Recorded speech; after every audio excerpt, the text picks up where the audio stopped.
For decades, explorers have been searching South America for the existence of a lost city called Acacor. Tales of lost cities of gold lured adventurers to their deaths. John Reed, Christine Hoyza, and Herbert Vanna, each one ventured into this region and never returned.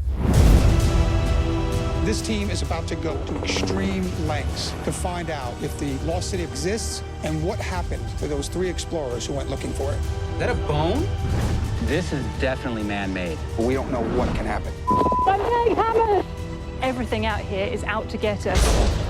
It's almost as if the gods don't want us to be here. This is not a conjecture. It's not a hypothetical. This is an actual crime scene. We're here to look in ways that no one else has. There could be a deeper conspiracy going on here.